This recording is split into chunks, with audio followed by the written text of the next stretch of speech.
You open your banking app, and a familiar, sinking feeling tightens in your chest.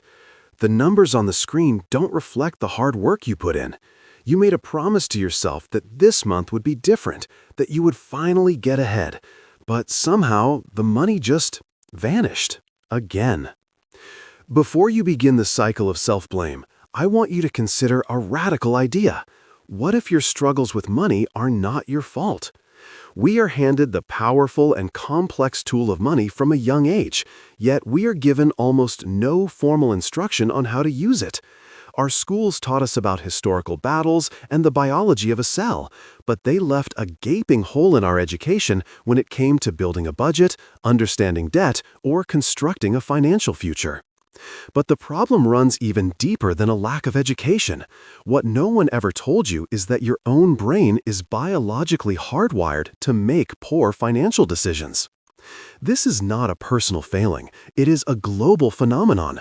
Major studies by institutions like the World Bank consistently show that a vast majority of the world's population lacks basic financial literacy. And this struggle is not just economic, it is a silent emotional burden. In our culture, money is one of the last great taboos. We do not discuss our debts at the dinner table. We do not post our financial anxieties on social media. This creates a dangerous illusion. We scroll through feeds filled with curated images of success, assuming that we are the only ones struggling, which only deepens the sense of personal failure. This silence has created a vacuum, which is now being filled by a new generation of online gurus, flashing rented luxury cars and promising secret formulas to wealth. But let us be clear on one fundamental truth. Anyone who possesses a genuine, foolproof method for generating extraordinary wealth is busy using it, not selling it in an online course. The prevalence of these charlatans only reinforces the taboo, making a serious conversation about money even harder to have. Today, we are going to break that silence. We will explore why your mind often works against your own financial best interests, and we will uncover the strategies you can use to finally take control. This issue is not confined to developing nations. A now famous study by the U.S. Federal Reserve revealed a shocking statistic. A significant portion of American adults could not cover an unexpected $400 emergency expense without going into debt. This is not in a struggling economy, but in one of the wealthiest nations on earth. It is definitive proof that earning a good income is not enough. If you do not understand the rules of the game, the system is designed to leave you financially vulnerable. It is like being thrown into the deep end of a pool with no swimming lessons and then being blamed for struggling to stay afloat. But now we must address the second and perhaps more profound obstacle. Even when you know what you should do, there is a powerful force within your mind that actively works against you. This brings us to the first great truth about the psychology of money. To your brain, your future self is a complete stranger. This is not a metaphor. It is a neurological fact. A landmark study conducted at Stanford University used fMRI scanners to observe people's brain activity. When participants were asked to think about their present selves, a specific region of the brain lit up. When they were asked to think about a stranger, a different pattern emerged. But here is the stunning revelation. When they were asked to think about themselves 10 or 20 years in the future, their brain activity closely mirrored the pattern of thinking about a stranger, not themselves. Every time you make a decision to save money for retirement, your brain processes that action as if you are taking your hard-earned cash and giving it away to someone you don't even know. In this internal battle between your present self and your future self, the odds are completely stacked. Your present self is here, now. It feels the desires, the temptations, and it holds all the decision-making power. Your future self, in contrast, is a distant, abstract concept with no voice, no vote, and no advocate to plead its case. From an evolutionary perspective, this present bias makes perfect sense. For our ancient ancestors, long-term planning was a luxury they could not afford. The world was a place of immediate threats and opportunities. If you found a source of food, you consumed it immediately. because there was no guarantee you would be alive tomorrow. Our brains are, in essence, ancient survival machines, hardwired to prioritize immediate rewards over distant, uncertain future benefits. This ancient programming still runs our modern financial lives. It's why so many people experience a paycheck cycle of spending.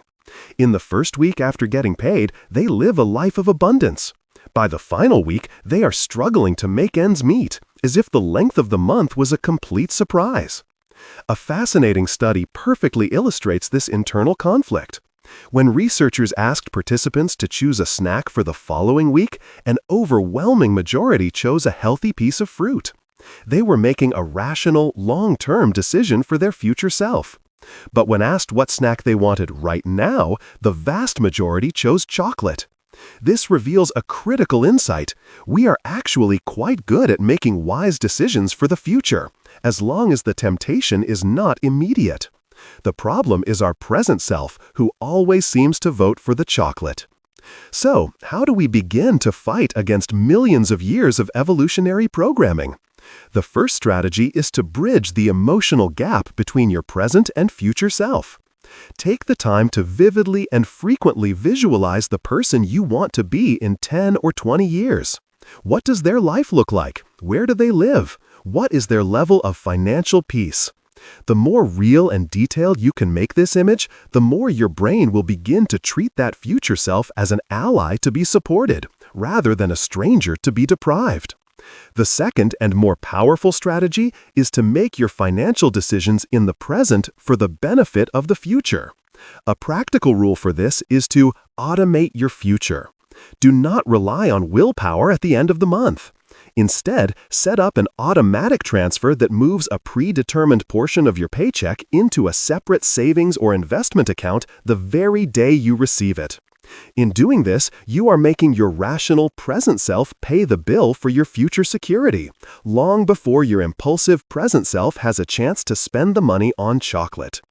This internal battle is already difficult enough, but it is made infinitely harder by a modern financial system that has been expertly designed to exploit this very weakness. This brings us to the second great truth about the psychology of money. Modern payment methods have been engineered to eliminate the natural pain of spending. This is not a figure of speech, it is a neurological reality. Neuroeconomic studies, like those famously conducted at Carnegie Mellon University, have shown that the act of paying with physical cash triggers a response in the insula, the same region of our brain that processes physical pain. When you hand over a $20 bill, you feel a small, tangible sense of loss. It hurts, just a little. But our modern financial world has created a powerful form of anesthesia for this pain, the credit card. When you swipe a piece of plastic or tap your phone, that painful friction is completely removed. There is no visible depletion of your resources, no tangible sense of loss. This subtle psychological shift changes everything. It disconnects the pleasure of acquiring from the pain of paying. The pain, of course, does not disappear. It is merely deferred. It returns with a vengeance a month later when the credit card statement arrives and you are left to wonder how the total could possibly be so high. The consequences of this payment anesthesia are well documented. A famous experiment conducted at MIT demonstrated that shoppers were willing to pay significantly more, in some cases nearly double, for the exact same items when they were using a credit card instead of cash. This is the same psychological principle that drives online shopping platforms and casinos. They convert your real hard-earned money into abstract points, digital credits, or casino chips, because they know it is far less painful to part with an abstract unit than it is to part with a real dollar bill. And this trap is perfected with the invention of installment plans and the buy now, pay later model. By breaking a large, intimidating price into a series of small, seemingly harmless monthly payments, the perceived cost is dramatically reduced. This encourages us to accept a higher total price than we otherwise would. And it creates a dangerous inversion of the wealth-building process. When you save, the sacrifice is in the present, and the reward is in the future. With installment plans, the pleasure is in the present, and the burden of payment is passed on to that stranger, your future self. Our entire consumer economy is built upon this principle, a system of sophisticated baits designed to ensure that our impulsive present self always wins, and our responsible future self is left to pay the bills. So, how can we fight back against this powerful psychological and economic force? The first strategy is to reintroduce the pain of payment mentally before every significant purchase. A practical rule for this is the cash test. Before you agree to any payment plan, ask yourself one brutally honest question. If I had to pay the full total amount for this item in cash right now, would I still buy it? If the answer is a hesitant no, that is a powerful signal that the perceived affordability of the installments is clouding your judgment. The second strategy is to give your money a purpose before it has a chance to be spent. This is a technique behavioral economists called mental accounting. A study by the World Bank confirmed that when people pre-commit their money by assigning it to specific categories, such as house down payment, vacation fund, or emergency savings, they are dramatically less likely to divert those funds for impulsive purchases. Once a dollar has been given a name and a job, spending it on something else creates a new kind of psychological pain, a sense of violating your own stated goals. In a world that offers infinite options for spending, the act of intentionally limiting your own choices is one of the most powerful moves you can make. But the psychological traps are not limited to how we pay. They are also deeply embedded in why we buy. This brings us to the third great truth about the psychology of money. An irresistible deal is not designed to save you money. It is designed to short-circuit your rational brain. We have all experienced this.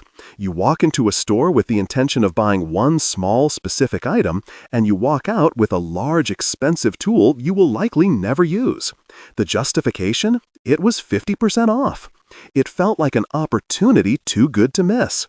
But this was not a logical financial decision. It was a deeply emotional, impulsive reaction.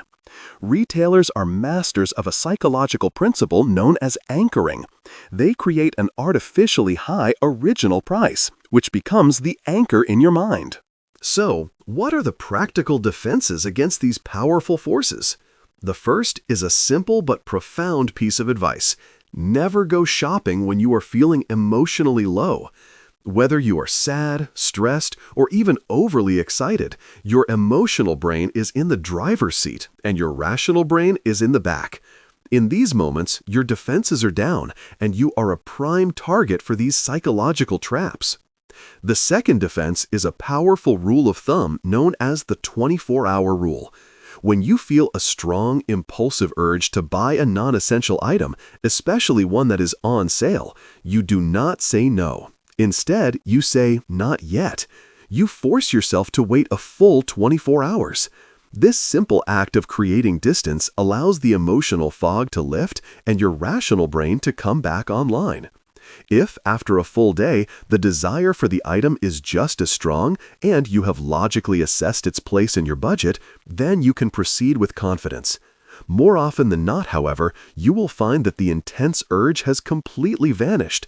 You have not deprived yourself. You have protected yourself from a poor financial decision. But not all financial traps are set by retailers. Some of the most costly and insidious traps are the ones we set for ourselves, driven by one of the most powerful human emotions, the desire to belong. This brings us to the fourth great truth about the psychology of money. We are biologically wired to spend in order to fit in. Imagine this common scenario. You are out with a group of friends, and someone suggests an expensive dinner or a spontaneous weekend trip. You have been diligently trying to save, but in that moment, the fear of being seen as the one who says no, the fear of being left out, is overwhelming. During the conversation, one person casually mentions their new luxury car, another talks about their exotic vacation, and a powerful, insidious thought begins to form in your mind. I work hard too. I deserve that.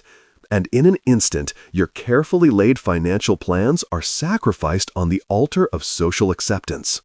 We are, at our core, social creatures. The impulse to conform to the behavior of our tribe is a deeply ingrained survival instinct. In the financial world, this is known as the herd effect, and when social comparison enters the picture, rational thought often exits. In the age of social media, this instinct has been amplified to a dangerous nuclear level. You are no longer just comparing yourself to your immediate circle of friends. You are now comparing your ordinary behind-the-scenes life to the perfectly curated highlight reels of thousands of strangers online. Strangers who showcase their triumphs, but never their credit card statements. It is no surprise that global surveys reveal a majority of young adults have made impulsive purchases driven solely by what they have seen on social media. So, how do we disarm this powerful social trigger? The first step is a conscious and liberating realization: the facade is almost always a fiction.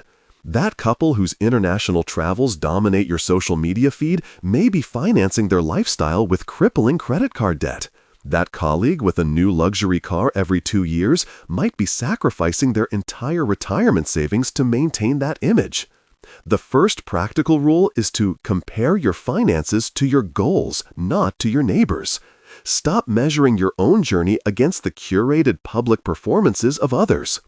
The second step is to build your financial decisions around an unshakable foundation of your own personal values. You must clearly define what is truly important to you. If your primary goal is to travel the world, then you must accept that this may require sacrificing in other areas, like home ownership or a new car. If your dream is to achieve financial independence by 40, you must accept that this will mean saying no to many social invitations along the way. This is not about deprivation. It is about deliberate allocation. And communicating your goals honestly can be a surprisingly powerful tool.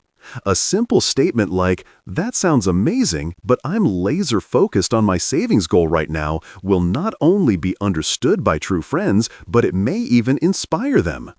Ultimately, the solution is to run your own race. Your income, your goals, and your priorities are uniquely yours. The next time you feel the pull of social pressure, pause and ask yourself a critical question. Am I making this decision because it aligns with my deepest values, or am I simply trying to manage my fear of being left out? Because in the end, true luxury is not the ability to afford the expensive dinner. It is the freedom to say no to it and feel complete peace in that decision. This brings us to the consequences of navigating the modern financial world without a map. This is the fifth and final great truth about the psychology of money. The true cost of financial ignorance is not paid in interest, but in diminished mental capacity. We are often told that debt is the problem, but debt is not the disease. It is merely a symptom.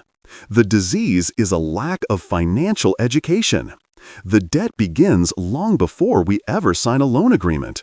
It begins when we operate without a budget, when we fail to build an emergency fund, when we do not understand the mechanics of compound interest working against us on a credit card.